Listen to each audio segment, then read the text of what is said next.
គ្មាននរណាម្នាក់អាចរស់នៅជាមួយនឹងយើងបានរហូតនោះទេមនុស្សគ្រប់រូបរមែងស្លាប់ទៅវិញជារឿងធម្មតាកាលបើយើងចេះតែសង្ឃឹមពឹងពាក់ទៅលើអ្នកដទៃរហូតដល់ភ្លេចយកខ្លួនឯងជាទីពឹងនោះវាជារឿងដ៏គ្រោះថ្នាក់បំផុតដល់ជីវិតថ្មីត្បិតតែការរស់នៅក្នុងសង្គមមនុស្សត្រូវពឹងពាក់គ្នាទៅវិញទៅមកក៏ពិតមែនក៏ប៉ុន្តែមនុស្សមិនត្រូវបណ្ដោយខ្លួនឲ្យខ្លាចទៅជាបន្ទុកដល់អ្នកដទៃនិងសង្គមជាតិឡើយបុគ្គលដែលយកខ្លួនឯងជាទីពឹងពួកគេតែងតែអភិវឌ្ឍសមត្ថភាពខ្លួនឯងជាប្រចាំតាមរយៈការសិក្សារៀនសូត្រការអានសៀវភៅការសិក្សាស្រាវជ្រាវចូលរៀនវគ្គបណ្ដុះបណ្ដាលផ្សេងៗការបំពេញសេចក្តីល្អការលះបង់សេចក្តីអាក្រក់និងការបណ្ដុះទម្លាប់ល្អៗក្នុងខ្លួនម្យ៉ាងទៀតពួកគេច្រើនឲ្យតម្លៃលើការខិតខំប្រឹងប្រែងរបស់ខ្លួនឯងជាជាងការសង្ឃឹមលើជោគវាសនាឬការជឿលើអបិយជំនឿផ្សេងៗបុគ្គលប្រភេទនេះយល់ថាការពឹងគេមិនដូចពឹងខ្លួនឯងហើយការពឹងព្រះក៏មិនដូចពឹងខ្លួនឯងដែរដូច្នេះយកខ្លួនឯងជាទីពឹងគឺជាធម៌ដ៏ប្រពៃនៅក្នុងលោកព្រោះថាសត្រូវពិតប្រាកដរបស់មនុស្សគឺភាពងងខ្លៅភាពងងខ្លៅគឺជាសត្រូវដ៏ធំបំផុតសម្រាប់មនុស្សត្រូវធ្វើពលីកម្មគ្រប់បែបយ៉ាងនៅក្នុងឆាកជីវិតដើម្បីច្បាំងនឹងសត្រូវមួយនេះ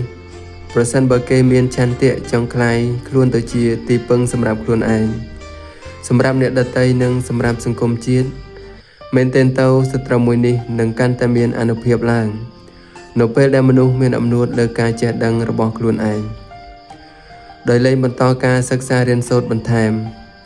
ក៏ប៉ុន្តែសត្រូវដដែលនេះនឹងបាត់បង់អានុភាពរបស់ខ្លួននៅពេលដែលមនុស្សព្រមដាក់ខ្លួនរៀនសូត្រជាប្រចាំ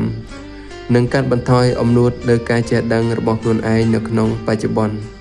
ជនណាដែលងងខ្លៅហើយស្គាល់ពីភាពងងខ្លៅរបស់ខ្លួនចាត់ទុកជាមនុស្សមានប្រាជ្ញាបន្តិចបន្តួចជនណាងងខ្លៅហើយមិនស្គាល់ពីភាពងងខ្លៅរបស់ខ្លួនឯងនោះទើបចំជាមនុស្សងងខ្លៅមែនទែនតែម្ដងការទទួលស្គាល់ភាពងងខ្លៅរបស់ខ្លួនឯងហើយខិតខំរៀនសូត្រគ្មានអ្វីដែលគួរឲ្យខ្មាស់អៀនឡើយតែអ្វីដែលគួរឲ្យខ្មាស់អៀនបំផុតនោះគឺមនុស្សដែលងងខ្លៅហើយគ្មានឆន្ទៈនៅក្នុងការសិក្សារៀនសូត្រទៅវិញមនុស្សងងខ្លៅមិនត្រឹមតែជាសត្រូវនឹងខ្លួនឯងទេតែក៏ជាសត្រូវរបស់សង្គមជាតិថែមទៀតផងបន្ទាប់អំពីភាពងងខ្លៅភាពក្រីក្រគឺជាសត្រូវដ៏ធំបំផុតទី2ដែលមនុស្សត្រូវច្បាំងនៅក្នុងឆាកជីវិតព្រោះថាសេចក្តីក្រីក្រនាំឲ្យមានក្តីអៀនខ្មាស់នាំឲ្យបាត់បង់ក្តីក្លាហានការបាត់បង់ក្តីក្លាហាននាំឲ្យអ្នកដទៃមើលងាយការដែលគេមើលងាយនាំឲ្យកើតសេចក្តីស្អប់ខ្ពើម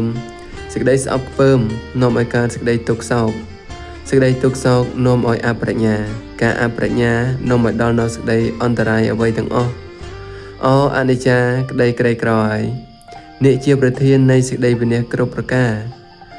ម្ល៉េះហើយដើម្បីឲ្យឆាកជីវិតកាន់តែប្រសើរឡើងមនុស្សត្រូវតែយកឈ្នះភាពក្រីក្រតាមរយៈការប្រកបកិច្ចការរកស៊ីការជួញដូរផ្សេងៗនិងខិតខំក្រេបជញ្ជក់ចំណេះវិជ្ជាមកដាក់ខ្លួនឲ្យបានច្រើនតាមដែលអាចធ្វើទៅបានហើយការរកស៊ីត្រូវប្រកាន់ខ្ជាប់ដោយសុចរិតភាពមនុស្សអាចស្អប់ភាពងងខ្លៅភាពក្រីក្របានក៏ប៉ុន្តែមនុស្សមិនត្រូវស្អប់ជនងងខ្លៅនិងជនក្រីក្រឡើយ